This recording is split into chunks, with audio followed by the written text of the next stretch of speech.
pernah kepikiran nggak gimana caranya maskapai penerbangan bisa nentuin harga tiket yang naik turun seenaknya? Atau gimana ceritanya layanan kurir bisa yakin banget paket kamu bakal sampai besok? Nah, di balik semua itu, ada semacam mesin optimasi yang kerja diam-diam, sebuah senjata rahasia yang namanya riset operasi. Kedengarannya aneh kan?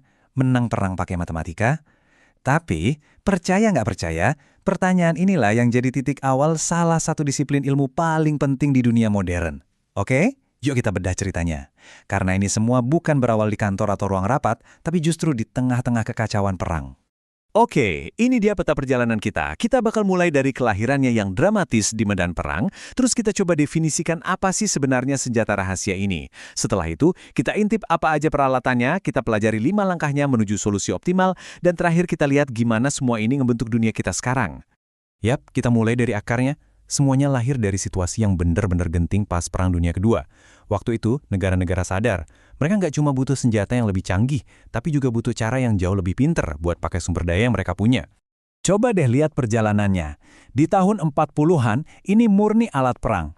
Tapi begitu perang selesai, para ilmuwan yang brilian ini mikir, bentar, kalau ini bisa ngatur strategi konvoi kapal, kenapa nggak bisa buat ngatur jalur produksi di pabrik? Terus muncullah komputer yang ngasih kekuatan super ke riset operasi. Dan sekarang, wah ini udah jadi otaknya AI, big data, sampai manajemen rantai pasok. Dan di balik ini semua, ada cerita kerennya loh, salah satunya dari Inggris. Ada seorang fisikawan namanya Patrick Blackett yang mimpin satu tim isinya para ilmuwan dari berbagai bidang. Saking uniknya tim ini, mereka sampai dijuluki Blackett Circus. Mereka inilah yang pakai data dan matematika buat mecahin masalah-masalah vital, kayak di mana posisi radar paling efektif atau gimana cara terbaik ngelindungin kapal dari serangan. Dan hasilnya luar biasa. Mereka membuktikan kalau pendekatan ilmiah bisa loh memenangkan pertempuran. Oke, sejarahnya udah dapet. Tapi, apa sih sebenarnya senjata rahasia yang dari tadi kita omongin ini? Nah, biar afdol, yuk kita lihat gimana para ahlinya ngejelasin ini. Definisi paling awal dari Morse dan Kimball ini langsung ngena ke intinya. Jadi, kuncinya di sini adalah, ini bukan lagi soal feeling atau kira-kira. Ini soal pakai metode ilmiah dan data. Angka-angka yang jelas, buat bikin keputusan yang jauh lebih cerdas. Beberapa tahun kemudian, Chessman dan kawan-kawan nambahin satu kata ajaib yang penting banget, optimum. Jadi tujuannya bukan cuma nemuin solusi yang cukup bagus, tapi nemuin solusi yang terbaik, paling efisien dari semua kemungkinan yang ada. Beda kan? Nah, kalau definisi dari Miller dan Starr ini ngegambarin betapa kerennya riset operasi. Karena dia itu gabungan dari banyak hal. Bayangin aja, ini tuh titik temunya ilmu pengetahuan, matematika, sama logika yang dijadiin satu kerangka kerja buat mecahin masalah. Jadi, kalau kita simpulkan semuanya jadi satu kalimat, riset operasi itu intinya adalah sebuah pendekatan ilmiah buat ngambil keputusan terbaik, terutama pas sumber daya kita terbatas, mau itu waktu, uang, atau tenaga, supaya kita bisa dapat hasil yang paling maksimal, yang paling optimal. Nah, riset operasi ini bukan satu alat tunggal ajaib ya. Anggap aja ini kayak satu set kotak perkakas yang isinya macem-macem. Setiap alat di dalamnya itu dirancang khusus buat nanganin jenis masalah yang beda-beda. Dan di dalam kotak perkakas ini, isinya banyak banget alat-alat canggih.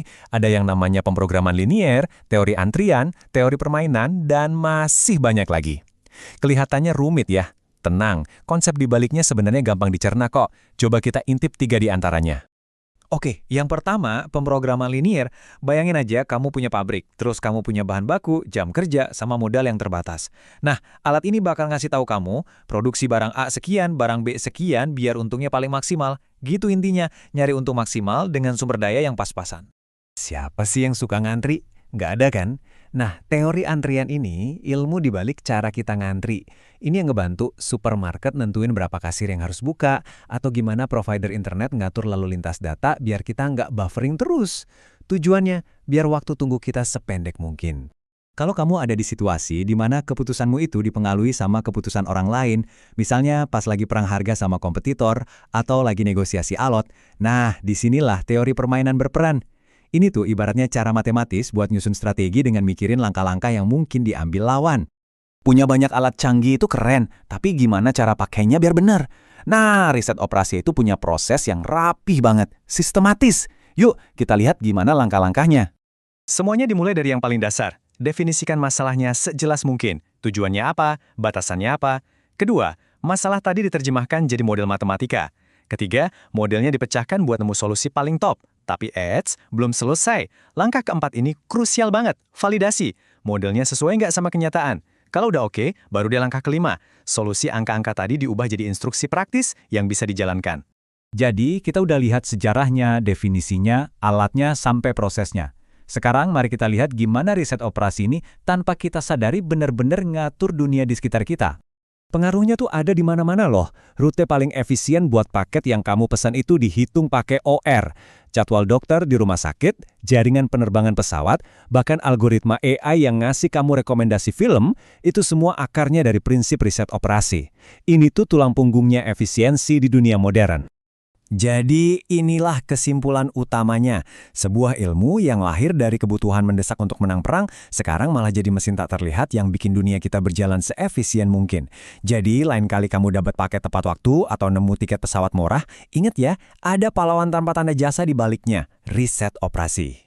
Dan ini bikin kita jadi mikir juga kan, kalau militer dan perusahaan raksasa aja bisa pakai pendekatan sistematis ini buat bikin keputusan terbaik, gimana dengan kita?